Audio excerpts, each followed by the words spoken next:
All right, everybody. Sunday, July 30th. It's 6:20 Central Time. It's about a storm. It's about a downpour here in Pensacola, Florida.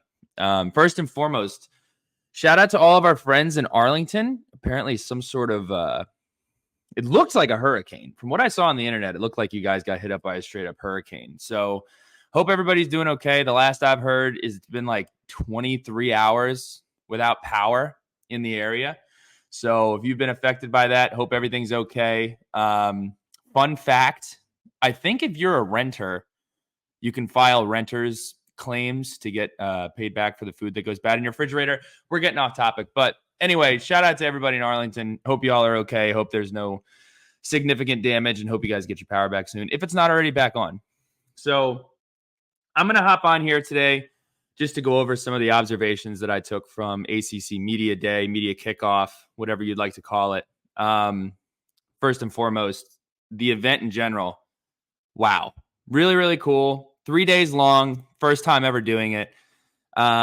Day one opened up with the commissioner, which we'll talk about shortly. Following that, each day featured sessions with teams that would get up there. They'd have about 15 minutes. So they'd have 10 minutes for the coach to speak, and then the student athletes would go after fielding questions from essentially the gallery. After that, they would go into breakout rooms and answer questions individually. They also had a tailgate party after day one and day two, which was a ton of fun. All the media members, they head down into Merchant Tavern rooftop. Awesome spot. If you saw the video of Patrick and myself doing the quarterback impersonations on the spinny wedding camera thingamajig, that's where that was. Really, really cool. Had a great time. Chopped it up with Will, Chris, David, both Davids, David Teal and David Cunningham. Chopped it up with Mike Barber. Chopped it up with some folks from some other outlets. And it was just a really good opportunity to network and kind of, it's good. It's good to meet other folks that are covering other teams. And some of those folks will come on this podcast and talk about the teams we're playing later on. Linked up with Fear the Spear from Florida State. And countless other ones. I know Locked On ACC will be having him on as well. So really looking forward to that. You're not going to learn a ton about the team you're specifically covering at these type of events. I think from a value standpoint, networking was great. I think getting to know the personalities from other teams you may not cover was fantastic. I'll go into some of the favorites that I had from that event, some of the other observations that I had. But if you're going there to learn something new about your team specifically, you're probably not going to learn a whole lot. Some coaches are great at getting up there and, getting you fired up, getting you excited. And I'm not just saying this because it's the University of Virginia, but there's a stark difference between, I thought Coach Pride did a fantastic job. I thought Dabo did a great job. I thought Pat Narduzzi did a really good job. We'll talk about one of the comments that really got him in a little bit of trouble. But they're personable. They're going to get up there and they're going to fire up the fan base. They're going to give you some quotes to leave with. And then, you look across the rest of the ACC, and the one that really kind of stuck out was Coach Elliott. Just not very interesting. Not a whole lot going on. So that kind of separates coaches. The players, for the most part, most of them are, I don't want to say they're reserved, but it's kind of a big spot for a lot of them. One of the guys who I enjoyed listening to was Christian Mahogany, the offensive lineman from Boston College. Just has a great attitude, a great presence, great player too. If you don't know who that is, check him out. I thought Josh Fuga was great. We'll go down in order here. So observations. And by the way, I did just get an iPad today, the iPad Air. Shout out to Bill Simmons. I know that he does that, and Pat Finn does that. So I wanted to up my note game, so this is making it a whole lot easier. So first and foremost, let's start with Jim Phillips. He kicked off the entire thing. The thing that I think the national media and maybe a lot of other folks were interested in is to hear about the Northwestern issue. Obviously, you've heard what's happened with the football team. I believe the volleyball team is having similar issues, and he started off the press conference by saying, look, I'm not answering any questions about that. He had a statement. He said, since it's an ongoing investigation, he's not allowed to comment on it further. So he left it at that. But let's talk about what he did say. If I had to summarize everything, we all know the future of the ACC is vague, murky at best. And here were some of the things that he said. So quick hitters. Much has been said about the CW relationship that was announced earlier this year. Look, fact is they're going to broadcast 13 games in the regular season total. They're going to be produced by Raycom. We're all freaking out about this. I think it's going to be okay. I think more exposure, more games being on television sets is a positive. And again, it's only 13 games. So, I think we all need to cool the jets on that a little bit. Bridging the revenue gap. And this is a question asked by Pete Thamel that probably got the longest response. And I'm going to read some quotes here. He said, quote, "So revenue generation continues to be a priority, but let me be clear also. This league is third right now in revenue as we go forward into whatever the next TV deals are for other conferences." He went on to say, "Third is certainly a good position, but we want to gain traction financially in order to close the gap with obviously the SEC and the Big Ten, who have leapfrogged everyone." David Hale put out a tweet earlier this week that I think summarizes it so perfectly. The Big 12's vibes, just the feeling around the Big 12, they just added Colorado. It just feels good. And people forget that the ACC is still third in revenue. But for some reason, it feels like the ACC, sky is falling, no way to fix anything, no end in sight, or the end is actually very much in sight. The chaos has no end in sight. I find that very interesting. But he did reiterate the fact that we are third in revenue. So that's just something to keep in mind. But somehow the Big 12 is doing a great job, whether it be PR or posturing or whatever. They're not really being viewed in the same light when the results and kind of the facts have them behind the ACC.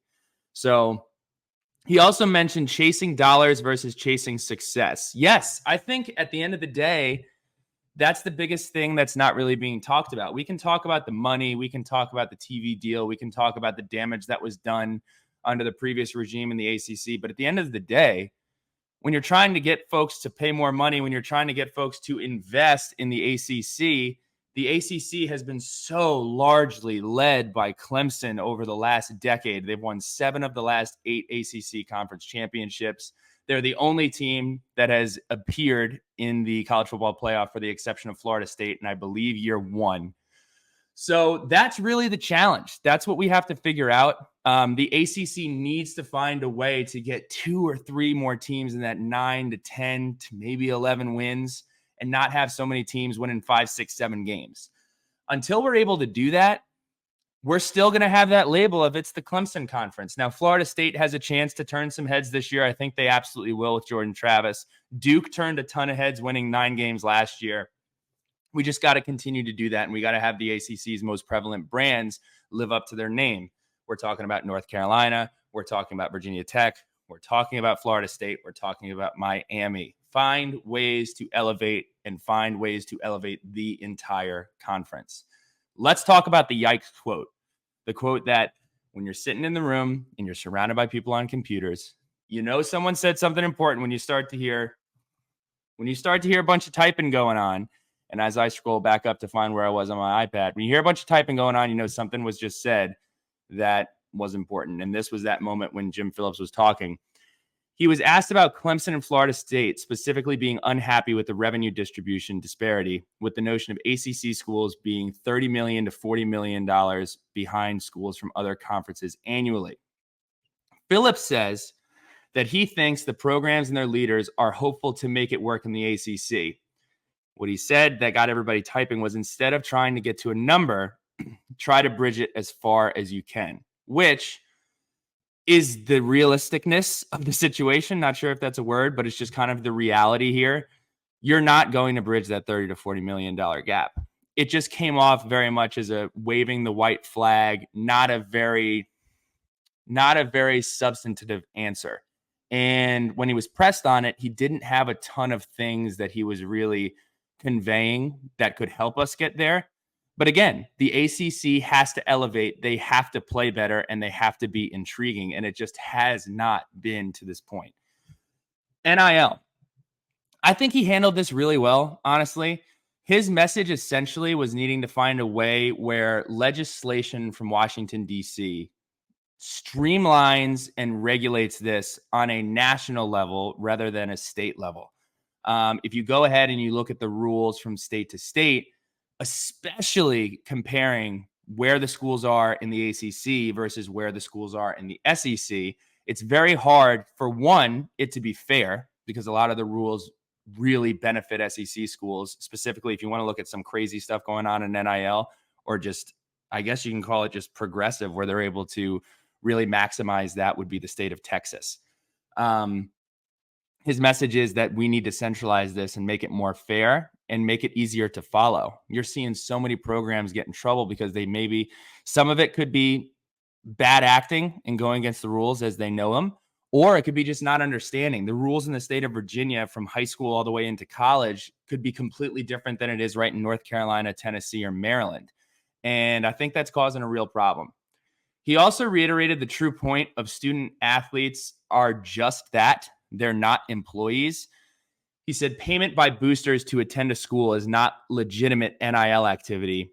Pay for play and bad actors are harming the spirit of NIL. Completely agree.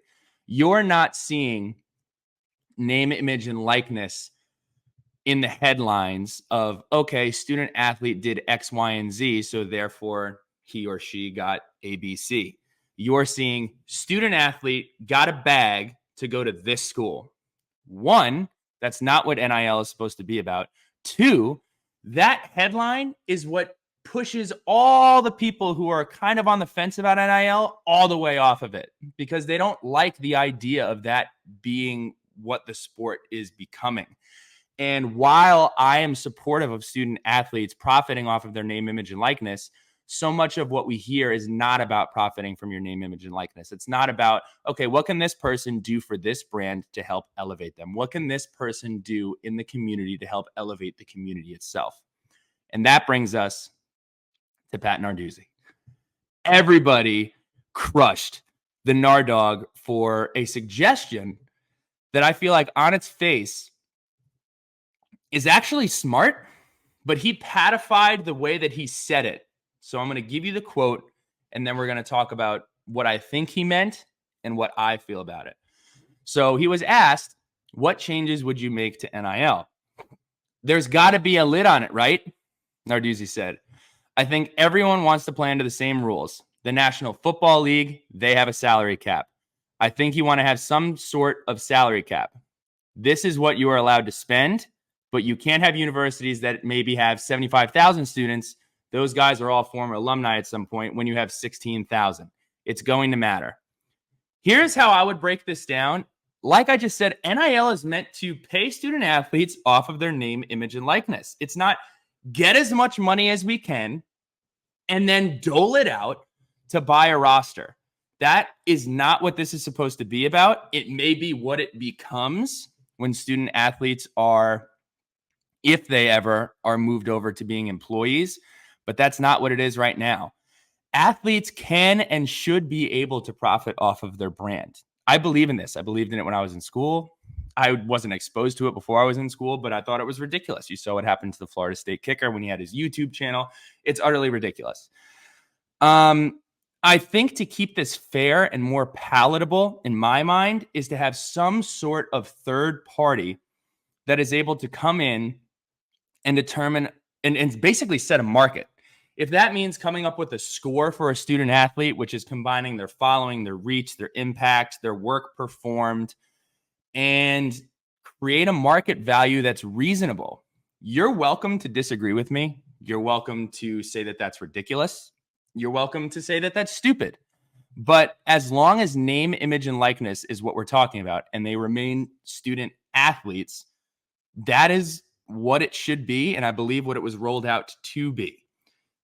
If this is not changed and this continues to go the way that it goes, the sport will be dominated by the rich and the people with deep pockets. And if you think it's already that way, I don't think that you are looking at how much more it can trend that way if this is unchanged. If you are getting to a point where at the end of the day, a student athlete is going to be poached and get written a blank check, regardless of what they're accomplishing for a business, what value they add in the community, every single student athlete that balls out at a school is going to have offers to go elsewhere, and it's going to become a bidding war.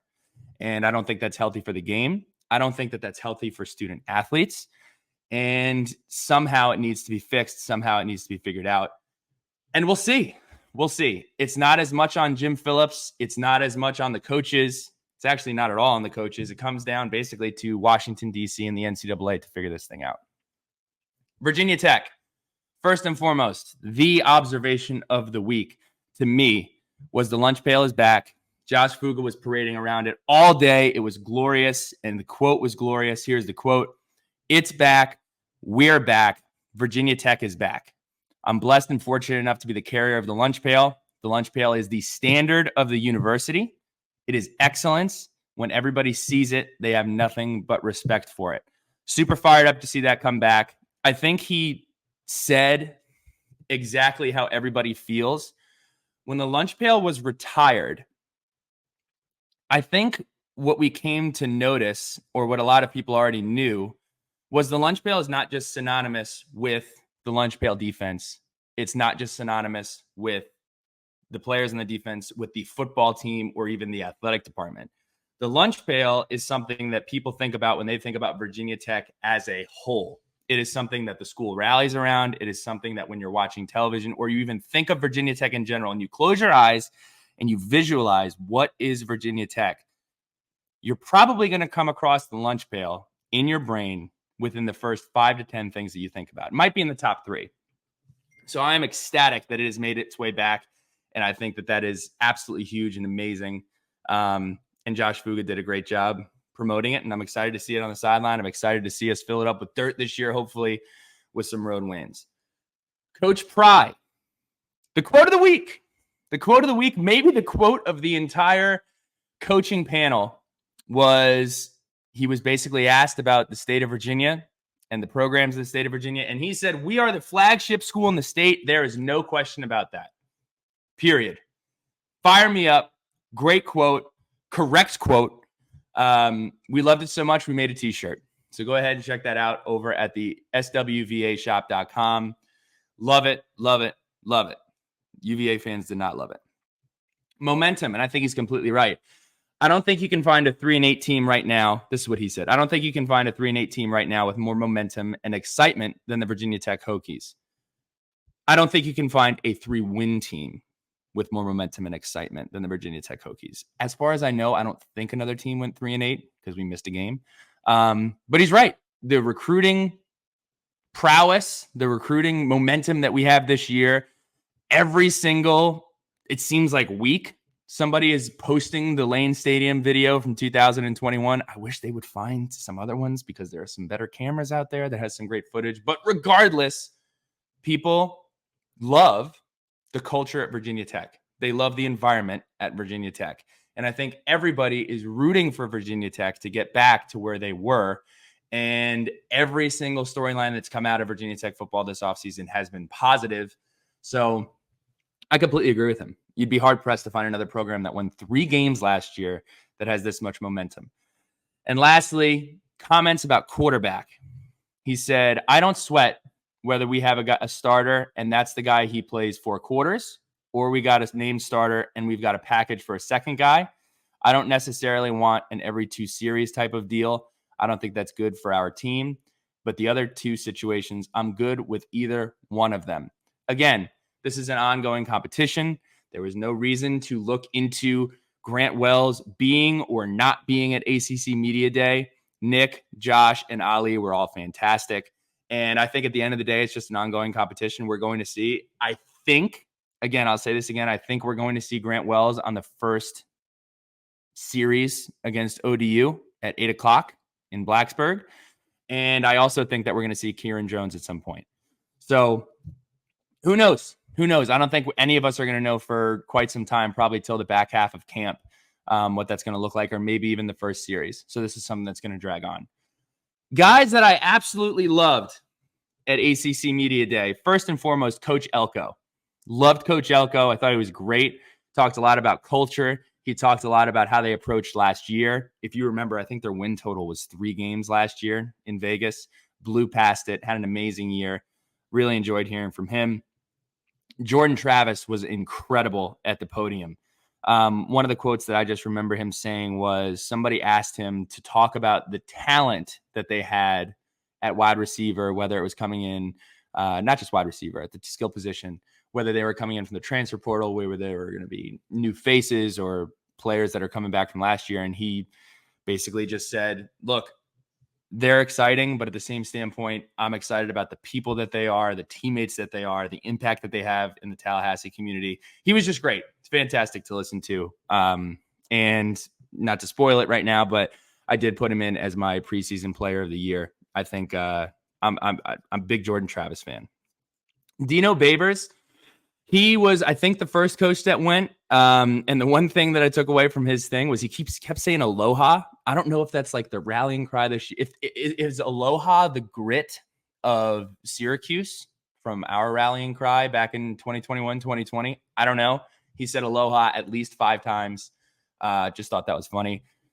Dabo, he's just magnetic, man. I really think, I feel like if you don't like him, there's got to be some sort of non-existent reason. It's got to be hating. It's got to be something else. I do think he's genuine. We can go back and we can look at the TikTok from a couple years ago, and was it goofy? Yes.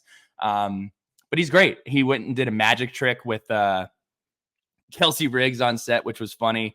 Loves his guys, loves the program. And I really loved hearing from him. I did ask him a question at ACC Media Day, giving him the opportunity to brag on the ACC. We have the video on our YouTube. You can check it out. But I essentially framed the question as, Clemson has won 7 of the 8 last conference championships. How has Clemson benefited from the ACC? How has the ACC elevated Clemson? And he gave a great non-answer about how he can only speak about Clemson and how strong the Clemson brand is. And he's right. I think, again, coming back to elevating this conference, we have to provide more parity than, well, one year Clemson played, Pittsburgh beat them and Pittsburgh gives them a tough game every now and then. No, we got to find a way to make this more competitive. So Delusional Hokie, whose name always makes me laugh, he asked 2 questions. The first was the perception of Tech. Every media member that I spoke to outside of the Virginia Tech circle was, one, really excited about Coach Pry. And that goes to the PR, that goes to the way that he's carried himself, the way that he's recruiting. Everybody's excited about Coach Pry. He's the right guy. I'm excited for your future. So that was kind of a common theme across everybody. The second thing was, they're just excited and want Tech to be back to being relevant, just like we are. The rest of the country believes. And as a Virginia Tech fan, I look across the country. I'm like, okay, what programs do we want to be good again? Because college football is better when these programs are good. And I think about it, it's Nebraska, it's Texas, it's USC. These are programs that just make college football more fun when they're good. And we're in that conversation for other people that are not just in the Virginia Tech community. Other people are rooting for us. We just have to get there. And then he also asked about insight gained with the conference alignment. 2 things. Number 1, Jim Phillips, in his dialogue in the beginning, basically said what we already knew, that Notre Dame, they really value their independence, which I do not blame them at all whatsoever, especially when they have the brand that they have. They're able to get from NBC what they're able to get. The number is probably going to be astronomical. I don't believe that's done yet, but they're renegotiating it. There's not really a reason for them to join a conference. And also, if you have a problem with their scheduling, go ahead and look at their schedule. They don't schedule patty cakes. They play a much tougher schedule than most people think that they do. Everyone's like, well, they're independent. They don't play anybody. Go look at their schedule. Go look at their schedule this year. Go look at their schedule in the years past. And one more thing, no one knows anything. Nobody knows anything. Everyone is asking everyone. Everybody has a rumor. Everybody has something that they, in the back of their heads, may believe. I heard somebody say that the ACC is going around asking everybody for money. As far as, we were joking about Live Golf. They're asking the Saudis for money. Like, everybody's saying something. Nobody knows what's going on. I think in a lot of ways, athletic directors are also just riding this thing out and trying to figure it out. I think they are obviously doing their due diligence. And as I've said for weeks and weeks and weeks, in Whit Babcock, I trust 110%. But yeah, we're not going to find anything out, I don't think, until it's positive. A couple weeks ago or months ago, it was the Fabulous 7 or Super 6 or whatever it was. And then right after Media Day, the day after Florida State was on the podium, coincidentally, there were rumors that Florida State is looking to exit the ACC as soon as some people say, Monday. Tomorrow's Monday. I suppose we'll find out if that specific rumor is true on Monday or not. But as far as I'm concerned, these are the teams in the ACC. And until given otherwise, in definitiveness, that's the way that it's going to be. I will give you guys my numbers here, or what I submitted for the postseason awards. I picked Jordan Travis for Player of the Year, as I said, and then predicted order of finish. I went Clemson, Florida State, Pittsburgh, Louisville, who I think a lot of people are sleeping on given their really soft schedule. North Carolina, Duke, Miami, Wake Forest, NC State, Virginia Tech, Syracuse, Georgia Tech, Boston College, and Virginia. Now, as we wrap this up, couple things. We're going to be going in depth on season previews with Locked On ACC, with Mike McDaniel. We have a lot of preview stuff coming up here in the month of August. But I did go down to Publix, and when I got a pub sub, I did get some college football preview magazines, which we're going to dive into in depth. But kind of just taking a look at the Athlon one, and also as I was filling out my form for the postseason stuff. Number one, all ACC members that were noted in Athlon. First team, Ollie Jennings was on there. Second team, Mansour Delane and Tucker Holloway. Tucker Holloway is a punt returner. And 12 players from Florida State and Clemson were on the first team. And the observation, all of the hype this year is Drake May, Jordan Travis, and Cade Klubnik at Clemson, which is fair. They're probably the three best teams. I'm sorry. Florida State and Clemson are the two best teams in the ACC. Drake May looks like he would have been a second or first round draft pick last year. He was just incredible. But I don't think nearly enough people are talking about Riley Leonard at Duke. Riley Leonard threw 20 touchdowns last year against 6 interceptions, was a 63.8 completion percentage. Duke is returning all 3 starters at wide receiver. They are returning their tight end, and they are returning 3 of their 5 offensive linemen from last year. By the way, he's a dual threat quarterback who had 699 yards on the ground and 13 touchdowns as well. So that's 33 touchdowns, 6 interceptions. I mean, look out for Riley Leonard. Look out for Duke. I would not be surprised if he comes out and he is the best quarterback in the ACC this year. You heard it here first.